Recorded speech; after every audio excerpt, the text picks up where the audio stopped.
Você tem ações ou gostaria de ter ações do Banco Bradesco? Fica comigo nesse vídeo que a gente vai analisar os números dessa empresa, vai analisar preço, vai analisar o resultado e responder: faz sentido investir em Bradesco nesse momento? Seja bem-vindo, seja bem-vinda, você está no Análise de Quinta da T2. Bem, toda quinta-feira eu venho aqui no canal da T2 para fazer uma análise prática sobre o mercado financeiro, sobre uma ação, sobre um ativo, sobre uma carteira, porque aqui no canal da T2 eu falo para profissionais de mercado financeiro, porque o foco desse canal é preparar você que acompanha a gente para passar nas provas de certificação que o mercado tem, CPA 10, CPA 20, CE, Ancord, CFP.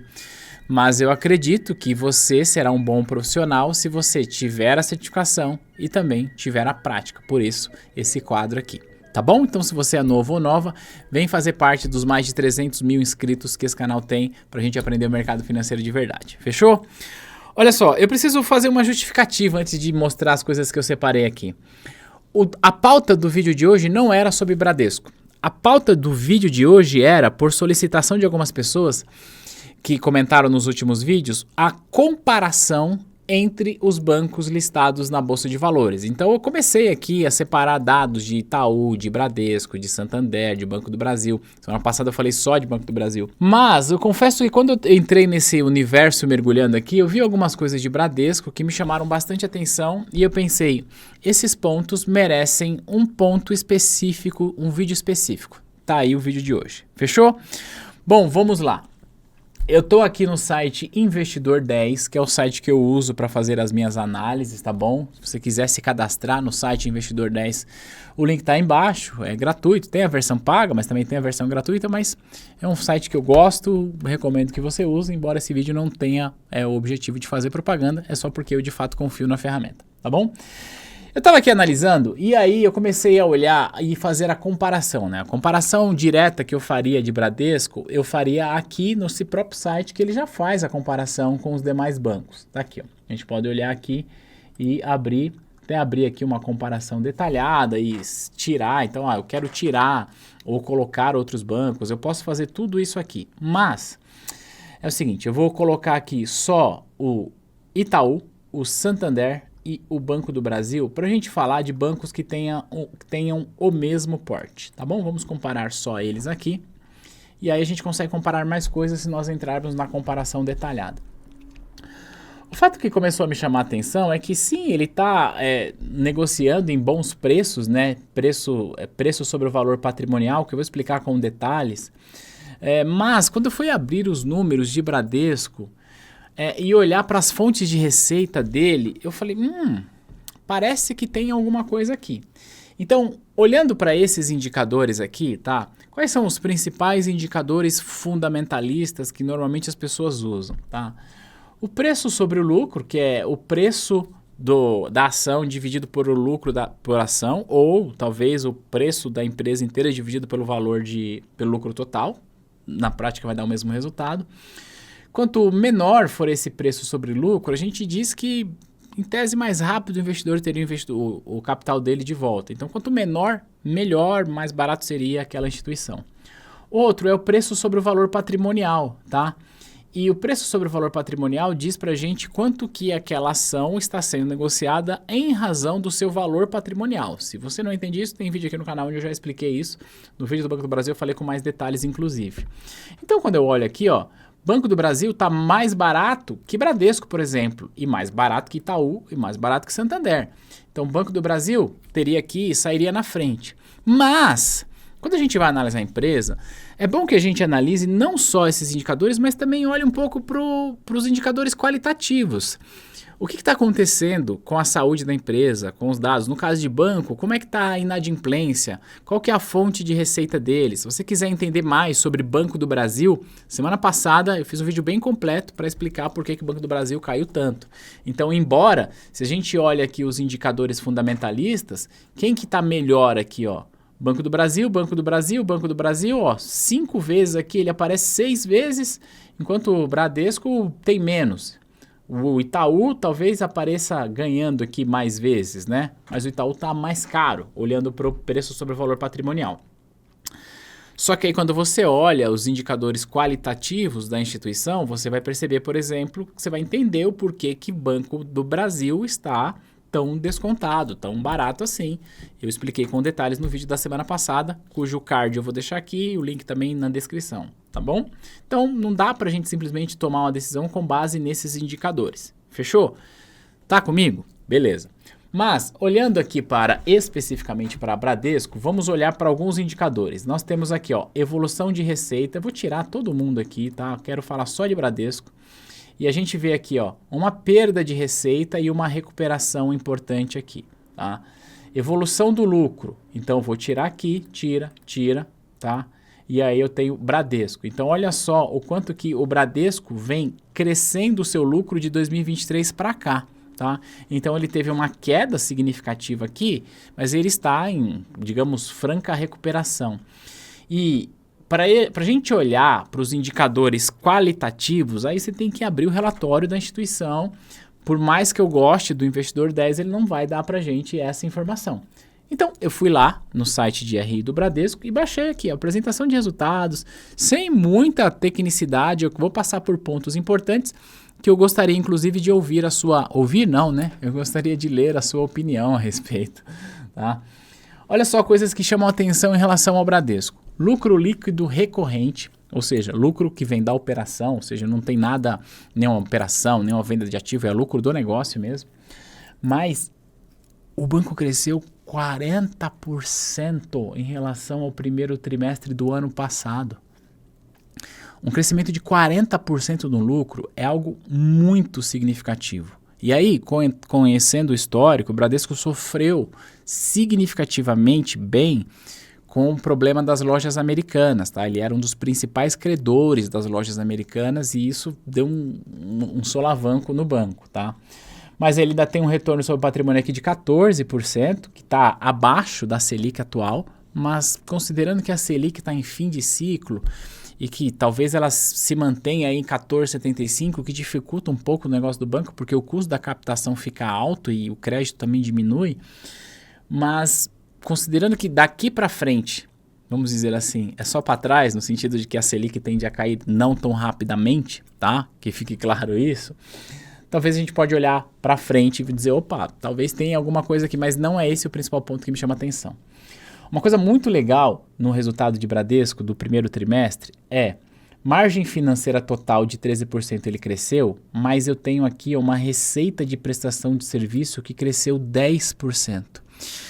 Então assim, a receita de prestação de serviço é a receita que o banco gera, não com juros, mas prestando serviços, seja de administração de carteira, seja de boleto, qualquer prestação de serviço, tá? Serviço de conta corrente, ele vai detalhar pra gente o que é isso. Mas isso aqui, seguro, previdência e capitalização, cara, quando eu olhei isso, assim, eu fiquei pensei algumas vezes sobre isso. É um crescimento muito grande, de 32%. Não sei se você sabe, mas a Bradesco Seguros, se não for a maior, talvez seja a segunda maior seguradora do Brasil, mas provavelmente a maior seguradora do Brasil. E a Bradesco Seguros é uma empresa que está dentro do Bradesco, ou seja, ela não é uma empresa que está listada na bolsa, como a gente tem, por exemplo, a BB Seguridade, tá? Então, quase que quando você está comprando Bradesco, quase que você está comprando duas empresas, tá? O Bradesco Banco e a Bradesco Seguradora. Não é isso, mas apenas para que você possa entender o meu racional de análise aqui, tá bom? E aí ele mostra pra gente aqui o crescimento de receita, teve uma redução aqui em relação ao quarto tri. Carteira de crédito expandida. Coisas muito positivas aqui de Bradesco em relação à carteira de crédito. Repara no crescimento da carteira de crédito do Bradesco no último ano, de março de 24 a março de 2025. A carteira de crédito do banco cresceu a quase 13%. Cara, você crescer 13% numa carteira de crédito com uma Selic a 14,75, a galera do crédito lá do Bradesco tá muito forte. Isso seria um ponto pura e simplesmente positivo, mas tem um alerta aqui que chama atenção. O crescimento maior foi na pessoa física e em micro e pequenas empresas, tá? 29,6% em micro e pequenas empresas e na pessoa física. Ao passo que nas grandes empresas teve uma queda. O que nos chama atenção aqui? Pessoa física e micro e pequena empresa é um crédito mais pulverizado. A gente vai ter uma chance maior de inadimplência, mas como é pulverizado, se eu tiver uma inadimplência significativa, não vai comprometer toda a carteira. Mas a maior chance de inadimplência está nessas duas carteiras. Por outro lado, grandes empresas, temos aí o case das Americanas, que eu já citei nesse vídeo, inclusive, se a gente tem uma inadimplência de grandes empresas, ela pode derrubar a carteira de crédito quase que inteira, porque o volume é muito grande. Então, o banco cresce aqui nesse tipo de operação, e aí ele vai explicar para a gente, tá? Ó, no crédito imobiliário, crédito rural, crédito imobiliário, crédito consignado, crédito pessoal, cartão de crédito, alta renda e o CDC Leasing Veículos. Apesar do crescimento na pessoa física, olhar só para o crescimento na pessoa física, ser algo que nos chama a atenção de dizer, cara, isso pode ter um problema lá na frente por conta do potencial de inadimplência, desse perfil de carteira de crédito, o banco cresceu muito no crédito imobiliário, que tem garantia. O banco cresceu muito no CDC aqui, ó, veículos. Tá? Tem o crédito pessoal, isso aqui é crédito sem garantia, então a chance desse cara aqui ter inadimplência é maior. Mas ele cresceu bem no crédito rural e no imobiliário. O que, na prática, olhando o rural, o imobiliário e o CDC Leasing, a gente está falando de operações que têm garantia cuja possibilidade de inadimplência diminui. Então, apesar de crescimento concentrado muito aqui, pode chamar atenção para eventual inadimplência, a gente tem muita operação com garantia aqui, que seria, portanto, um ponto positivo, tá bom? Para as pequenas e médias empresas está aqui, ó, cresceu 29,6%, esse número é o mesmo daqui, tá? E aí, capital de giro, crédito rural, CDC e comércio exterior, 24%, esse aqui é o crescimento. Margem com clientes, então ele vai dizer para a gente qual foi a margem financeira total das operações, então 17 bi. Eu quero ir direto para esse cara aqui é um ponto importante para chamar atenção, mas o meu foco dessa apresentação vai ser na operação de seguros do Bradesco, tá bom? Só para te dar um spoiler aqui. Olha só, inadimplência, fala sobre a qualidade da carteira do banco. Se a gente olha essa linha cinza aqui, ó, ele sai de 6,4 pequenas e médias empresas há um ano, portanto em março de 2024, e cai para 4,3. Se você trabalha no Bradesco, deixa aqui nos comentários como é que tem sido a política de crédito do banco para conceder crédito para pequenas e médias empresas. O que foi que o banco fez para diminuir tanto a inadimplência assim? Então, olha só o que a gente está falando. Que em um ano, de março de 2024 para agora, de 2025, ele diminuiu significativamente a inadimplência da pessoa jurídica pequenas e médias empresas, ao mesmo tempo que cresceu significativamente a carteira de crédito para esse segmento.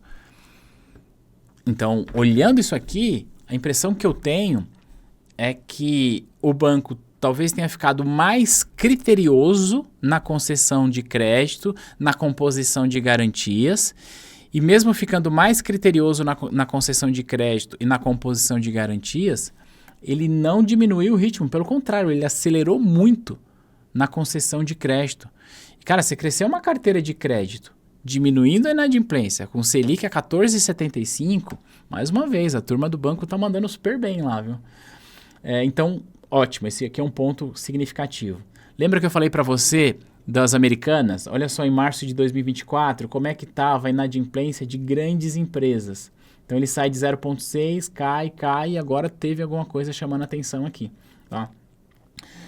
Quando a gente olha para o total, que é esse vermelho aqui, ó, que é a inadimplência onde a gente coloca pessoa física, grandes empresas, pequenas e médias empresas, ele sai de 5 e vai para 4,1. Então é um número que também segue aí reduzindo. É uma inadimplência ainda maior do que Itaú, por exemplo, mas o que a gente pode perceber aqui é uma redução, uma tendência de redução de inadimplência que muito provavelmente, repito, tem a ver com composição de garantias nas operações e um critério maior na concessão. Então, isso pode indicar para a gente um bom sinal, mais uma vez, olhando que a gente está pensando em topo, né, de fim de ciclo de Selic. Receita de prestações de serviço. Lembra que eu disse? Receita de prestação de serviço, de onde é que vem isso? Que não é juro que ele está cobrando? Ele teve 9,8 bi no primeiro trimestre. Cartão de crédito, que o Bradesco é bem forte, ele teve 4,3 bi de receita, um crescimento de 16%. E agora, por exemplo, com a alta do IOF, que nós tivemos recentemente, o que a gente tende a olhar, né? O alta do IOF vai encarecer o crédito para as empresas e eu gravei vídeo no canal explicando sobre isso. Mas uma das coisas que o governo fez foi equalizar o IOF do cartão de empresas nacionais, como os bancos brasileiros, com contas globais, como Nomad, Wise, etc. e tal. Isso, portanto, talvez pode significar que haja um aumento da utilização do cartão de crédito do Bradesco e dos demais bancos aqui no Brasil de viajantes que vão para o exterior, porque na prática, se eu vou pagar o mesmo IOF e se esse cara aqui me dá alguns pontos, algumas milhas, talvez possa fazer sentido, tá? Olha só, conta corrente, tá? O Bradesco tem 38 milhões de correntistas e ele conseguiu gerar 1,7 bilhão de receita com conta corrente. O que é isso? É uma tarifa de conta corrente aqui, uma tarifa acolá, um adiantamento depositante e tal. Isso aqui, inclusive, é para a galera que dizia que o Pix ia acabar com os bancos. Veja, mesmo com Pix, olha o tanto que um banco recebe só com conta corrente, tá? Administração de consórcio 0,7 bi. Administração de fundo, operações de crédito, aqui seriam as tarifas, mercado de capitais e assessoria financeira. Aqui ele fala para a gente das despesas operacionais. Como aqui nesse canal eu falo muito para profissionais de mercado financeiro, deixa eu destacar uma coisa. Olha só a diminuição de postos de atendimento, tá? Esse gráfico aqui mostra os postos de atendimento do Bradesco. Então ele tinha em março de 2024 7.173 aqui, ó, tá? Postos de atendimento. Ele tem 5.781 postos de atendimentos agora. Diminuiu significativamente em um ano.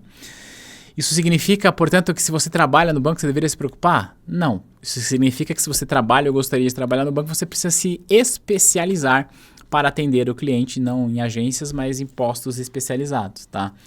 Então, essa é uma tendência que não dá para a gente ignorar. Então, ele teve aqui despesas pessoal administrativa de 3,7 aumentando ano contra ano. E as despesas operacionais crescendo, mas teve uma exclusão aqui da Elopar, teve uma operação com a Elopar e com a Cielo aqui que precisa ser destacado. Chegou no slide que eu gostaria de falar com você em relação ao resultado de Bradescão, que olha, eu fiquei pensando bem sobre isso, tá? Esse slide fala pra gente só sobre seguros, previdência e capitalização, ou seja, só da operação de seguros do Bradesco, tá? Todo banco tem a sua operação de seguro, né? Eu falei aqui nesse vídeo que é quase que comprar Bradesco e comprar um banco e uma seguradora junto, mas isso não é exclusividade do Bradesco, se aplica ao Itaú, por exemplo, tá? Só a operação de seguros teve 2,4 bilhões de lucro líquido, tá? O que significa um crescimento de ano contra ano de 25%. E por que isso me chamou a atenção? Porque eu fiquei pensando assim, tá, 2,4 bi no primeiro tri, vamos assumir que a operação de seguros de Bradesco, ela consiga repetir esse resultado nos próximos 3 trimestres de 2025. O que significa 2,4 bi, se ela repetir nos próximos 3 trimestres, seriam, portanto, 4 trimestres a 2,4, certo? O que significaria que só a operação de seguros do Banco Bradesco teria de lucro líquido no ano de 2025, se isso repetir, aproximadamente aí 10 bilhões de reais, certo? Aí eu vim aqui no Investidor 10 e busquei por BBSA3, tá? BB Seguridade, para entender a que múltiplos que a BB Seguridade, que é uma empresa de seguros, é negociada. E aí eu desci aqui, preço sobre lucro, tá? E ó, BB Seguridade hoje está em 8,83, tá? Isso aqui é só para a gente ter uma referência, não é que Bradesco Seguro deveria ser igual, mas serve de referência. Mas ele está dizendo que a média do setor é de 7,7. Vamos arredondar para 7? É o que ele está dizendo para a gente. Se eu estou dizendo para você que se o resultado de Bradesco Seguros repetir nos próximos trimestres, ele vai lucrar só Bradesco Seguros, não o banco inteiro, vai lucrar aproximadamente aí 10 bilhões de reais. E se nós quisermos considerar que uma operação de seguros na nossa bolsa é negociado a 7 vezes o lucro, preço sobre lucro de 7, então significa que, dado um lucro de 10 bilhões de reais de Bradesco Seguros, considerando o preço sobre lucro de 7, o valor de mercado de Bradesco Seguros, não do banco, só da operação de seguros, seria aproximadamente 70 bilhões de reais. Esse seria, portanto, o valor de mercado da Bradesco Seguros, 70 bilhões de reais. Fechou? Aí a gente vem aqui, volta de novo aqui, procura o Bradesco, e aí a gente desce para saber qual que é o valor de Bradesco hoje, do banco inteiro, tá? Contando o banco e a seguradora. Tá? Vai estar aqui embaixo. 159 bilhões de reais. Tá. Então quer dizer que a seguradora hoje estima-se, portanto, um valor de mercado da seguradora de quase 70 bi, ou seja, um pouco menos da metade do banco. O que significa dizer, portanto, que o banco seria essa diferença aqui. E aí a gente olha qual que é o lucro do banco, excluindo a seguradora. E aí a gente pega o lucro total e exclui. Mas a gente vai chegar daqui a pouco no guidance dele. Mas o que eu quero dizer para você, e eu preciso fazer um disclaimer aqui. Eu sei que quando eu falo isso, talvez você pode, com isso, querer tomar uma decisão de comprar ações de Bradesco ou não. Mas eu preciso reforçar, tá? Apesar de eu ser analista de valores imobiliários, ter CNPI, eu não estou aqui para recomendar ações de Banco Bradesco. Se você quiser comprar, você vai comprar por sua conta e risco, apenas porque você achou que deveria comprar. Mas independente de qual for a sua decisão, eu preciso reforçar o que eu falo em todos os vídeos. Não compre nenhuma ação sem antes formar uma reserva de emergência. Isso é muito importante. Eu falo isso em todos os vídeos que eu falo de investimentos. Eu não conheço ninguém que tenha se arrependido de formar uma reserva de emergência antes de investir em ações. Mas eu conheço muitas pessoas que se arrependeram de ignorar essa etapa e ir direto para o mercado de ações. Tá? Isso é muito sério. Eu sei que muitas pessoas querem negligenciar a ansiedade, querem investir. Reserva de emergência, Tesouro Selic, CDB de bancão e vai ser feliz. Tá? Depois você coloca dinheiro em renda variável se for o caso. Mas já que eu estou aqui agora com essa tela cheia, deixa eu te falar uma coisa importante. Preciso bastante da sua ajuda, mas muito da sua ajuda. Olha só, a T2 está mais uma vez concorrendo ao prêmio IBEST de comunicação. E esta fase é uma fase de votação popular.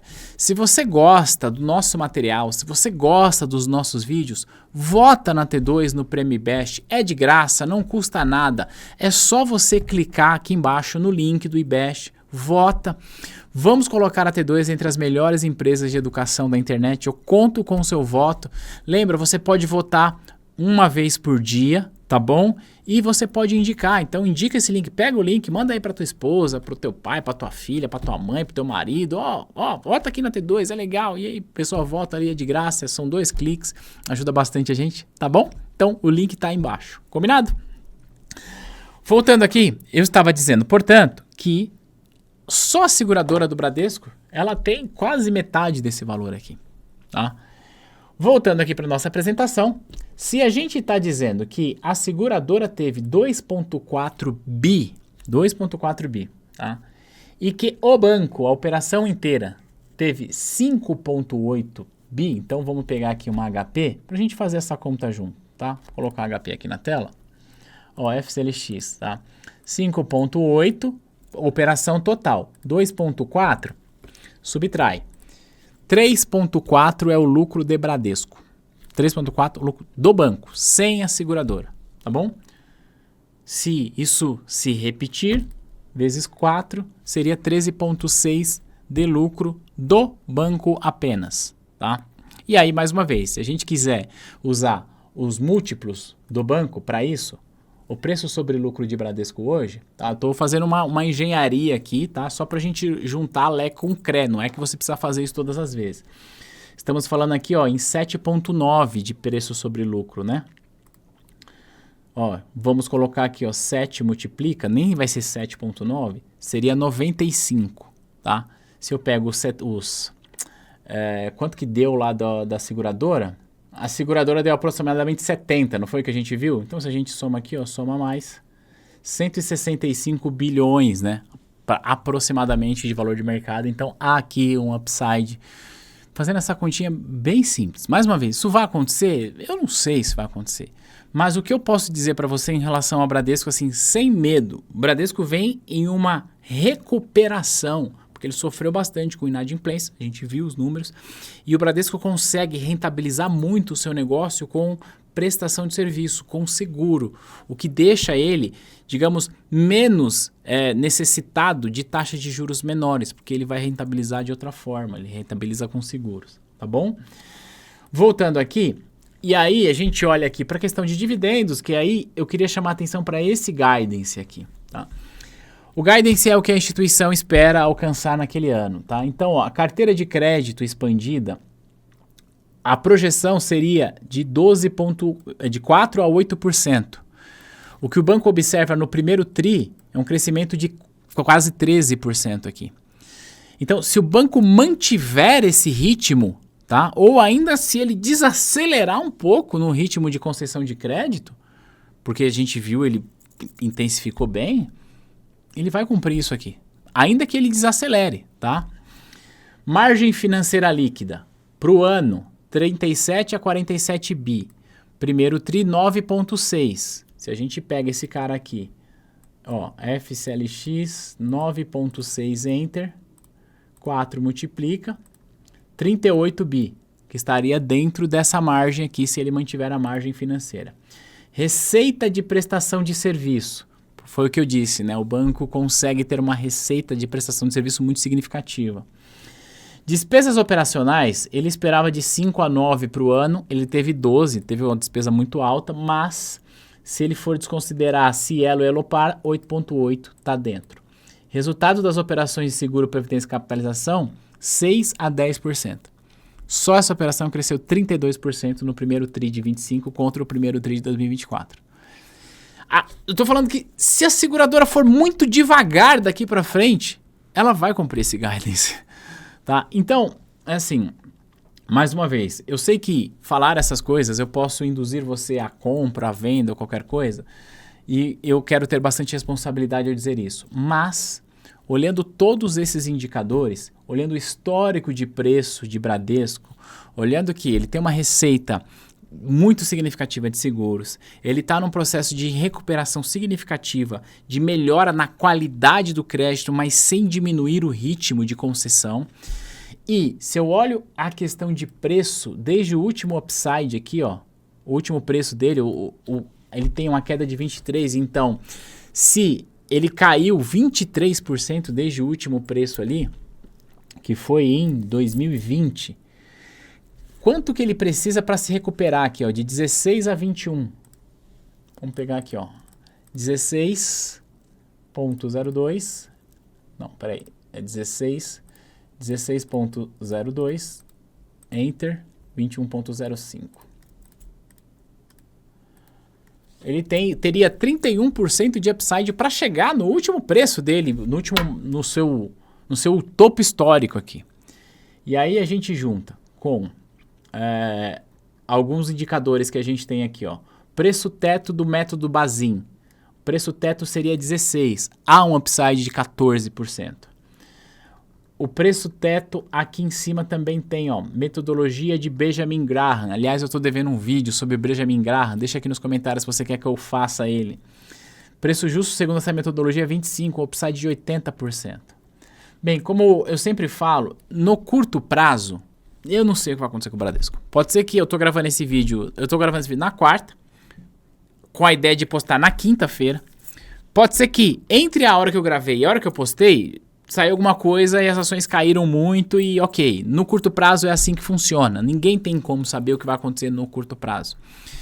Mas quando a gente olha os fundamentos de Bradesco, pensando em longo prazo, pensando na recuperação do banco, pensando que a gente está falando de fim de ciclo, de alta de taxa de juros, pensando na operação de seguros que é sustentável a longo prazo, que gera uma receita que gera bastante lucro, me parece que o banco está voltando para o patamar aí de queridinho da bolsa, porque é um banco que entrega bastante provento. Olha para os proventos de Bradesco, que distribui todos os meses. Embora ele distribua todos os meses, é importante destacar que a distribuição mensal de Bradesco ela é pífia, sei lá, 0 alguma coisa de centavos aqui. Nesse site mostra, tá? Vamos achar aqui, ó. Olha só. Ele distribui todos os meses juros sobre capital próprio, mas é 1 centavo, tá vendo? Mas ele tem uma distribuição trimestral que é bem legal. Olha aqui, ó, 20 centavos por ação. Então, ó, a Datacom foi em março e aí em junho deve ter outra distribuição dessa. Então, trimestralmente ele faz boas distribuições. Então, considerando o potencial de distribuição de dividendo, considerando o preço atual e considerando a possibilidade de que você que está aqui me vendo está pensando que investir em ações é arriscado e que no curto prazo muita coisa pode acontecer, mas no longo prazo eventualmente o papel se recuperaria, me parece ser uma boa empresa. Uma boa empresa para investir, para colocar a minha grana, para colocar a tua grana. Entretanto, só o faça, repito, se isso estiver alinhado com o seu momento de investimento, se estiver alinhado com a sua situação financeira e se você tiver reserva de emergência. Fechou? Falo isso para que você seja responsável por suas decisões de investimentos. Esse vídeo é um vídeo educativo.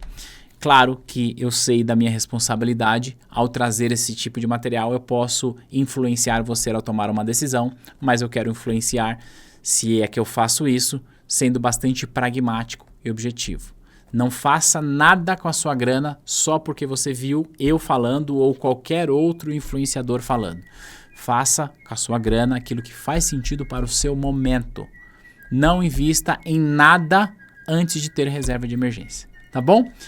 Conta aqui para mim nos comentários qual é o papel, qual é a ação, qual é a carteira que você gostaria que eu trouxesse aqui para o nosso análise de quinta. E mais uma vez, lembra, vota no prêmio IBEST. Vamos ajudar a T2 a chegar no top 20. Te vejo no próximo material. Um grande abraço. Tchau, tchau.